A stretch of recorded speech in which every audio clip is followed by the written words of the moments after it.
90 రోజుల కోర్సు పూర్తి చేస్తే చాలు 100% ప్లేస్మెంట్ సపోర్ట్ తో సాఫ్ట్వేర్ జాబ్ మీ సొంతం. వెంటనే కోడ్ జ్ఞాన్ డెస్టినేషన్ ని సంప్రదించండి. నమస్కారం శంకరి గారు. సో మేడం, చాలా వరకు మెడిటేషన్ ఒక మంచి టూల్ తొందరగా స్ట్రెస్ రిలీవ్ చేసుకోవడానికి అని చెప్తూ ఉంటారు. అది ఏ రకంగా మనం మెడిటేషన్ చేస్తే నిజంగా స్ట్రెస్ నుంచి రిలీఫ్ అయ్యే అవకాశం ఉందంటారా? ఎలా చేయొచ్చు అంటారు మేడం? రెగ్యులర్ మన డైలీ లైఫ్ ప్రాసెస్లోని N number of things, N number of thoughts, but మనం చేసేదాని మీద ఒక్కోసారి మనకి క్లారిటీ రాదు. మార్నింగ్ ఒక పని అనుకుంటాము, కానీ ఆ పని చేసే ముందు వేరే డిస్ట్రాక్షన్స్ వల్ల దాన్ని చేంజ్ చేసేసుకుంటూ ఉంటాము. అంటే ఇన్ టైం ఆ వర్క్ని కంప్లీట్ చేయలేకపోతూ ఉంటాము, దాని మీద కాన్సన్ట్రేట్ చేయలేకపోతూ ఉంటాము. దాని మీద ఫోకస్ చేయడానికి కూడా మనకి కొన్ని ఎమోషన్స్ అనేవి మనం డిస్టర్బ్ చేస్తూ ఉంటాయి. అది ఎన్విరాన్మెంట్ కావచ్చు, ఫ్యామిలీ కావచ్చు, లేదంటే మనలో వచ్చే థాట్సే కావచ్చు, ఏదైనా కానీ మనం డిస్టర్బ్ అవుతూ ఉంటాం. అంటే ఒక కరెక్ట్ ప్లానింగ్ అది లేకుండా, కరెక్ట్ వేలో వెళ్ళకుండా మన వర్క్ని ఏదో చేసేసాంలే ఇవాళ వర్క్, బట్ నైట్ వచ్చేటప్పటికి ఏమనిపిస్తుందంటే అయ్యో ఇవాళ ఎంత వర్క్ మిస్ అయిపోయాను, ఎంత మంచి టైంని నేను మిస్ చేసుకున్నాను అని చెప్పి ఒక గిల్టీ ఫీలింగ్ మనకు వస్తూ ఉంటుంది. సో అలాంటివి ఏమీ లేకుండా ఉండాలి. మనం అలా మిస్ అవ్వకుండా మన లైఫ్ని మనకి అనుకూలంగా మనం ఎలా అయితే అనుకుంటున్నామో అదే విధంగా మనం వర్క్ చేయాలి. మనం అనుకున్న టైంకి ఆ పని కంప్లీట్ చేయాలి. మనం అనుకున్న టైంకి మనం ఏదైతే అచీవ్ చేయాలనుకున్నామో దాన్ని అచీవ్ చేయాలి. స్ట్రెస్ అనేది లేకుండా ఉండాలి అని అంటే మెడిటేషన్ నిజంగానే ఒక టూల్గా ఉపయోగపడుతుంది మనకి.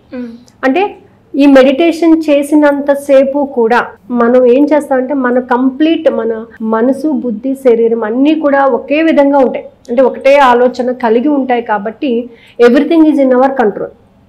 వేరే వాళ్ళు వచ్చి మనల్ని డిస్టర్బ్ చేస్తున్నారని కానీ, ఎన్విరాన్మెంట్ డిస్టర్బ్ చేస్తుందని కానీ, మన థాట్ ప్రాసెస్ ఇవన్నీ కూడా మన కంట్రోల్లో ఉంటాయి.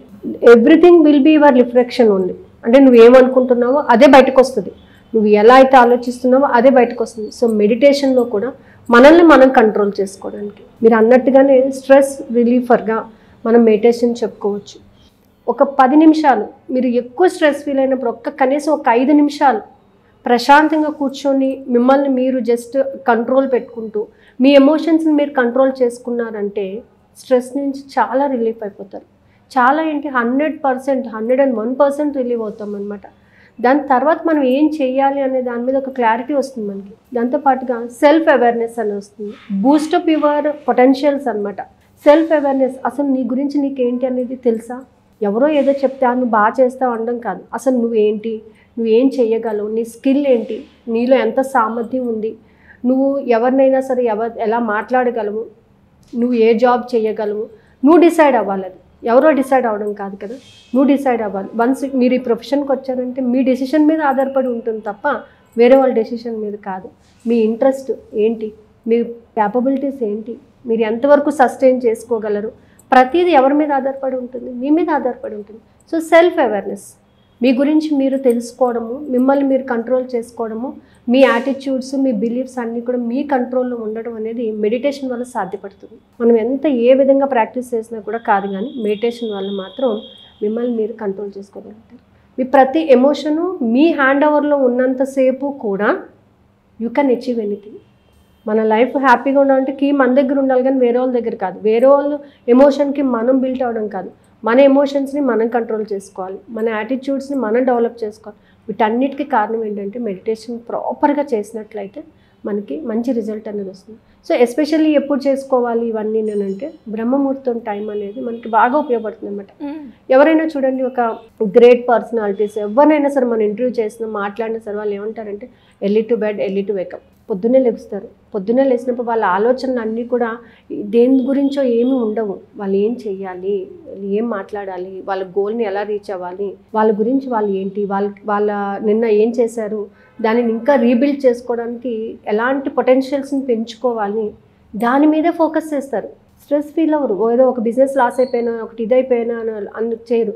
లాస్ అయ్యాను అంటే దాన్ని ఇంకొక రోజు ఎలా మనం ఇంప్రూవ్ చేసుకోవాలి, ఎలా మనము ఓవర్కమ్ చేయాలి దానిని, ఈ విధమైనటువంటి ఆలోచనలు ఉంటాయి తప్ప మనం జరిగిపోయిన దాని గురించి బాధపడుతూ కూర్చుంటే మాత్రం ఏది జరగదు.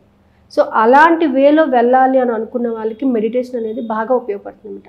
అది ఫైనాన్షియల్ ఇష్యూస్ కావచ్చు, పర్సనల్ ఇష్యూస్ కావచ్చు, ఇంకా ఏదైనా సరే దాని నుంచి నువ్వు బయటపడాలంటే ఫస్ట్ ప్రాబ్లం దానిని సాల్వ్ చేసుకోవడానికి ఎన్ నెంబర్ ఆఫ్ స్టెప్స్ దొరుకుతాయి మనకి. అంటే ఎప్పుడు నువ్వు సమస్యను ఒకటే కోణంలో ఆలోచిస్తూ ఉంటావు, అలా కాదు. డిఫరెంట్ కోణాల్లో ఆలోచించినప్పుడు దానికి పరిష్కారం కూడా మనకి ఈజీగా దొరికిపోతుంది. సో అలా ఆలోచించాలి అని అంటే మన మనసు ప్రశాంతంగా ఉండాలి, మైండ్ ప్రశాంతంగా ఉండాలి, మనం స్థిరంగా ఉండాలి.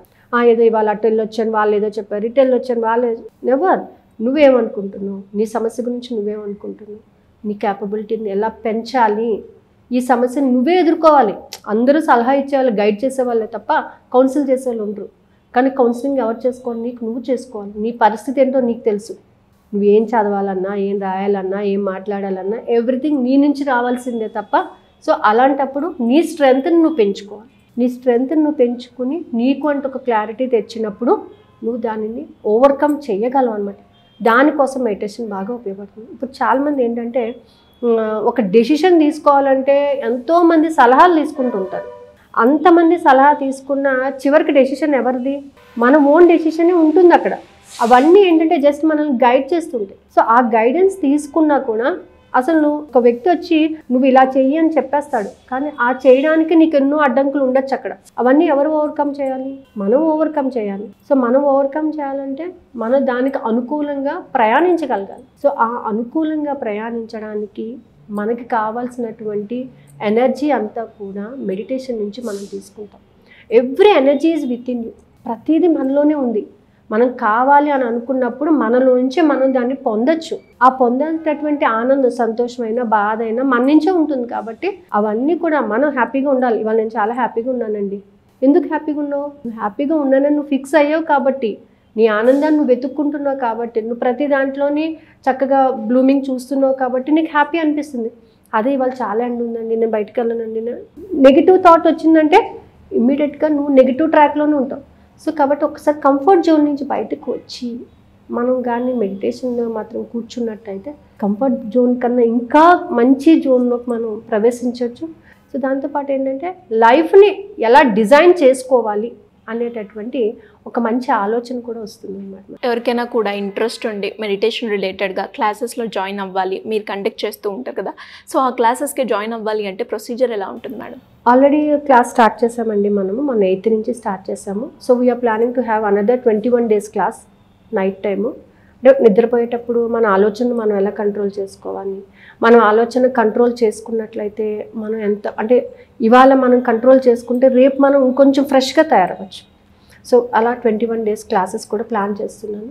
సో ఆ క్లాసెస్ ఏంటంటే మోస్ట్ ప్రాబబ్లీ 21st నుంచి కానీ అలా పెట్టాలి అని అనుకుంటున్నాను. I will inform the date. So కింద స్క్రోల్ అవుతున్న నెంబర్ని కాంటాక్ట్ చేస్తే they will give the information. Thank you madam, thank you so much.